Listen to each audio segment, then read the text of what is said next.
listening to the Fringianity Underground podcast. Fringe topics with a Christian point of view. Now here's your host, Leo Rutledge.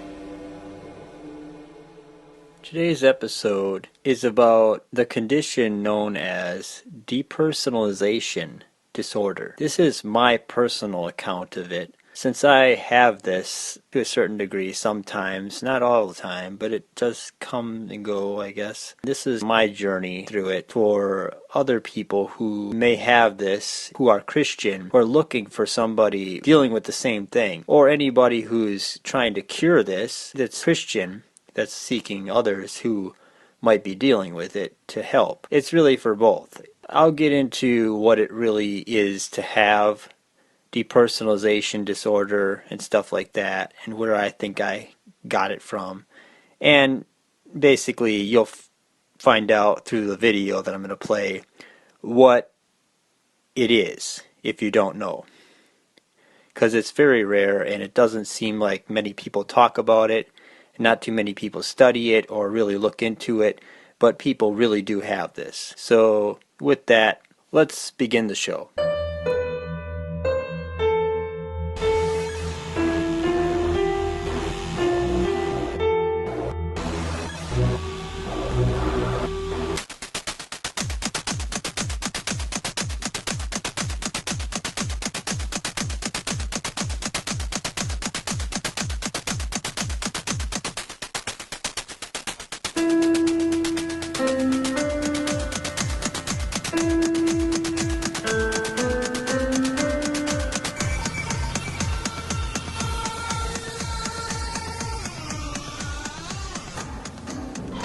From the TBD studios, let's talk live with your hosts, Natasha Barrett and Melanie Hastings. And also coming up, getting your kids some help. Find out if they're suffering from a common disorder that few people know about. Depersonalization disorder impacts almost 25% of students, but so few people are really aware of it. So what is it? And how can you protect your children? Medical journalist Jeffrey Abigail has been looking into DPD, as it's more commonly known, and he has some important advice for you about your teenager. This is pretty interesting, Jeffrey. I didn't know much about this. First, let's just define what DPD actually is. Depersonalization disorder has been in all the diagnostic manuals around the world for decades. It's been studied for about 100 years. And in the DSM, which is the Diagnostic and Statistical Manual of Mental Disorders, big fat book that all the shrinks look at. Yeah, it's listed there under dissociative disorders. But in England and the rest of the world, it's under different anxiety disorders and things. So there's a little discussion as to where it should be. I guess that's why we really haven't heard about it a lot. Well, one reason that we haven't heard about it was relatively obscure until the last 30 years or so. It was caused primarily by low-level stress and people who had a predisposition towards it. But they found in the last few decades that it can be triggered by certain drugs. And these drugs include marijuana, ketamine, and predominantly ecstasy. And then the things you name, a lot of recreational drugs that students are taking right now. Well, the use of ecstasy in the last 2 years has grown 67%. Now, that's a dramatic increase, and ecstasy is one of the primary culprits that can trigger DPD. So you found through your research and others' research that there are kids out there just using these drugs here and there, and this can trigger DPD? If there is a predisposition in an individual towards depersonalization, it will trigger it or it can trigger it. There are many people who develop depersonalization disorder with no known trigger at all. No, you went through this yourself. I went through this for 11 years back in the 70s, and oddly enough, it takes a person an average of 11 years to find a correct diagnosis of Describe DPD. what you were going through, the feelings you had before you knew what exactly it was. One of the things about depersonalization disorder is that it's virtually indescribable. So people have to describe it in terms of as-if metaphors. Okay. So it's as if I'm losing my mind. It's as if my mind is separate from my body, which is a dissociative aspect of it.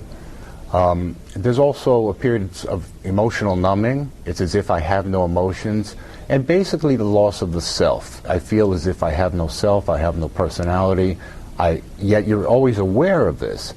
It's a phrase. But not a depression. It's not depression, like although many thousands of people have been misdiagnosed with depression or with any number of other mental illnesses when in fact they're suffering from depersonalization disorder. So is this something in families where it runs in the family of depression or mental illness that DPD could also surface? There is some evidence that it can be in a family, but there are many, many cases where there is no evidence in the past at all of any kind of mental illness.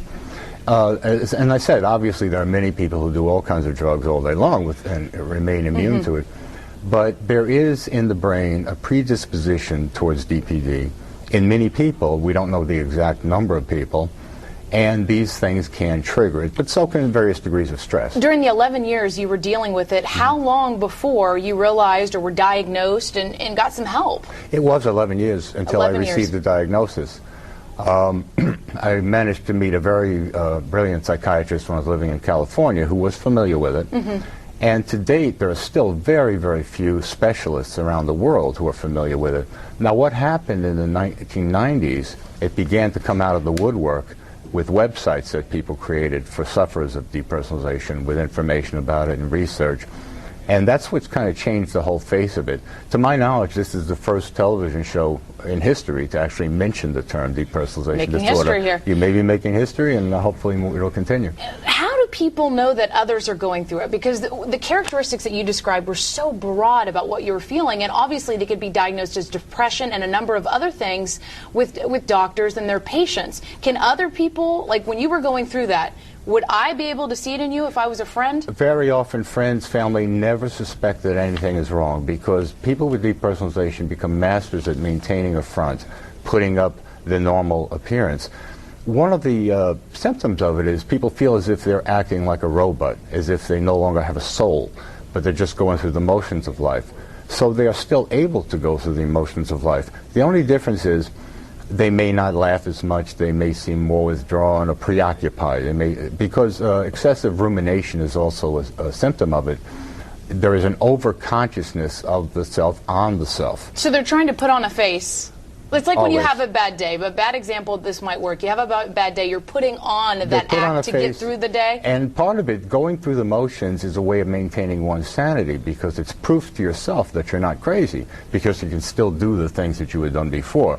But internally, there's a great deal of suffering, and it's a very painful disorder. And to date, there are 2 clinics studying it, one in New York and one in London. And so new research has come out in the last 10 years. And in my book, Stranger to Myself, I go into all the new research and virtually cover it from all different angles. It's pretty interesting. Jeffrey, thanks for coming in and talking about it. Once again, his name, well, we know your name, the name of the book, Stranger to Myself. You could go get it for more information. Good to have you on. Thank you very much. Okay, that was the video. That was a good description of what depersonalization disorder is, in a sense, but it's not really so much about, at least for me, about the drugs. I don't take drugs, and I never have really. So I don't know what that's all about. But apparently people are getting it from taking drugs. So mine, I know where it came from. It was from stress, trauma, I guess, kind of shock. For me, I think it came from night terrors when I was young.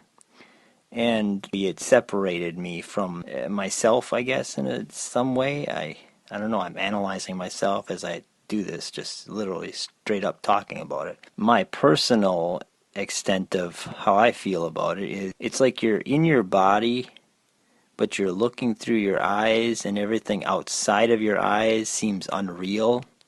It's like your soul is kind of distant behind you, more or less, and you're looking out your eyes and the world seems fake, seems unreal.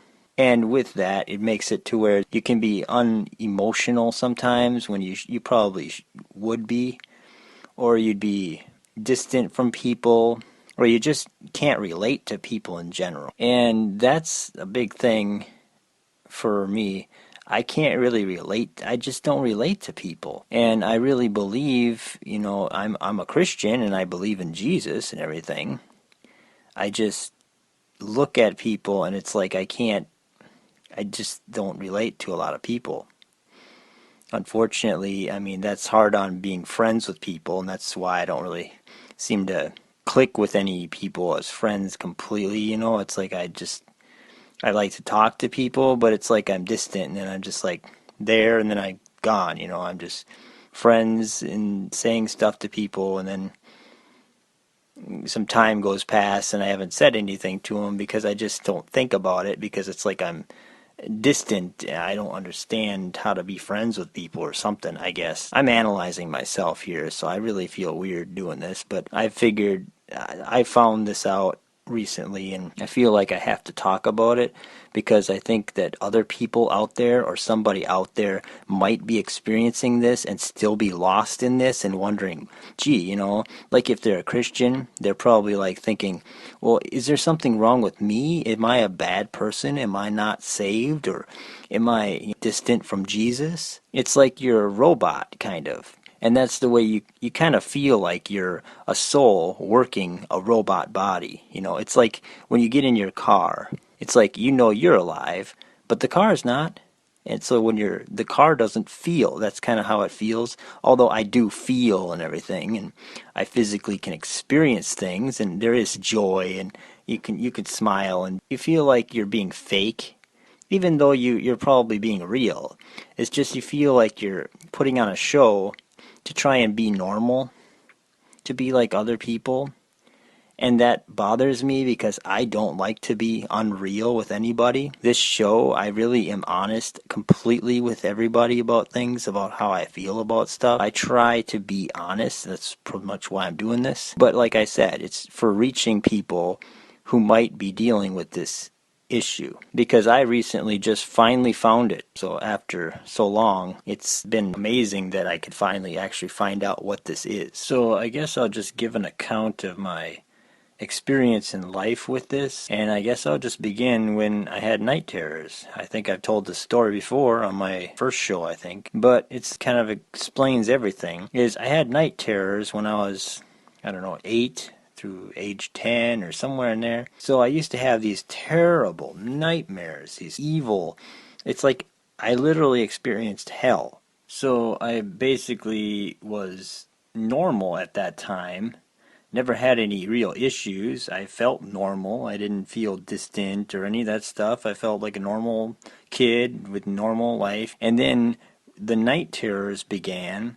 And I remember at one point I was thinking, I think the night terrors were tied with me thinking for some reason, now this might sound funny or whatever, but I thought if you like suck on your pencil in school or whatever, and or if you're biting on the eraser or whatever, you get lead poisoning. And then I heard bad things about how you get lead poisoning and you could die or something like that. So as a kid, I'm sitting there thinking, oh my God, I could get lead poisoning and I'll probably die or something. So I think that was part of the process. I was thinking that I was going to die.